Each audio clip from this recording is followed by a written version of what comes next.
Bonjour à tous.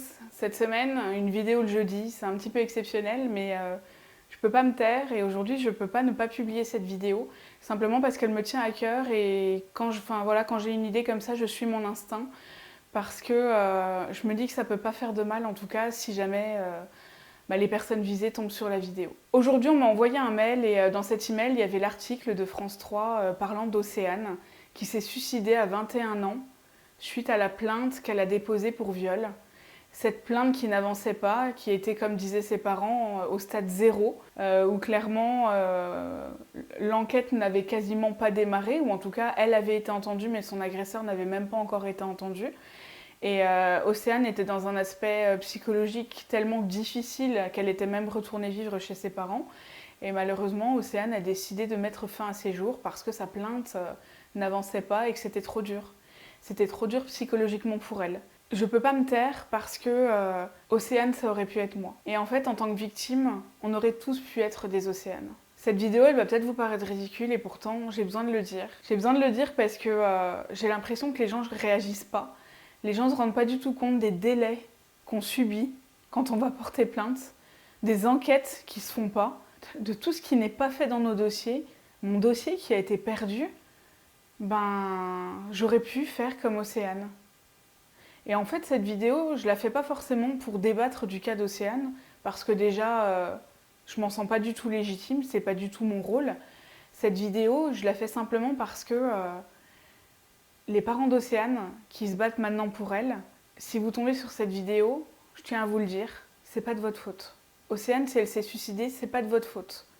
Vous n'y êtes absolument pour rien.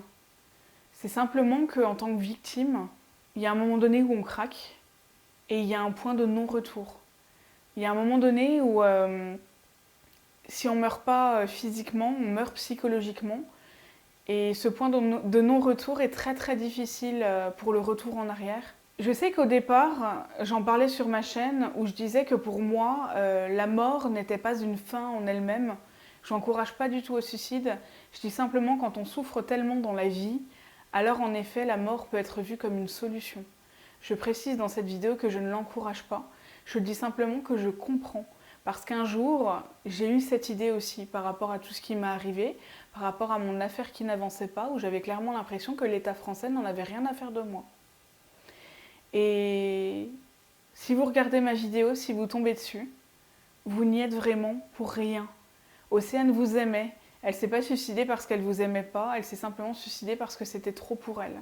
Malheureusement, dans des cas comme ça, et c'est ce que les gens ont du mal à comprendre, on meurt psychologiquement le jour où ça nous arrive. Alors après, soit ça reprend le dessus parce que on trouve d'autres raisons de vivre, soit on tombe complètement dans le précipice. Et moi, je sais que de ce précipice dans lequel je suis tombée, des gens m'ont poussée au suicide. Et il y a eu une personne qui, à cette époque, qui est devenu mon mari, Simon, qui m'a aidée à sortir de ce précipice. Il s'est battu pour moi, en fait, à ce moment-là où j'avais pas du tout la force. Et vous, Océane, elle est plus là aujourd'hui. Et je trouve que ce que vous faites, c'est vraiment très courageux de continuer de vous battre pour elle. Je suis sûre que de là où elle est, elle doit être très très fière parce que moi, j'aurais adoré qu'on se batte pour moi comme ça. J'aurais aimé que ma famille le fasse. Mais je n'ai pas eu ma famille et j'ai eu celui qui est devenu mon mari. Ensuite, le message que je veux adresser au gouvernement français, au ministre de la Justice, désolé monsieur Dupond-Moretti, c'est encore à vous que je parle. Concrètement, il faudra combien d'Océane pour que vous agissiez ? Il faudra combien d'Anna Vicente qui créent des collectifs pour que vous réagissiez ? Parce que moi, des Océanes, j'en vois, des Océanes, j'en rencontre, et des Océanes, j'en aide. Et je ne sais pas si vous vous rendez compte de l'urgence dans laquelle on est, à quel point le système est totalement inefficace et il est complètement inadapté pour les victimes. Là, vous pouvez aider deux parents à obtenir justice pour leur fille. Est-ce que vous allez mettre 2 ans à réagir comme vous l'avez fait pour moi ? Je sais pas. Tout mon soutien aux parents d'Océane, et sachez encore une fois que c'est pas de votre faute.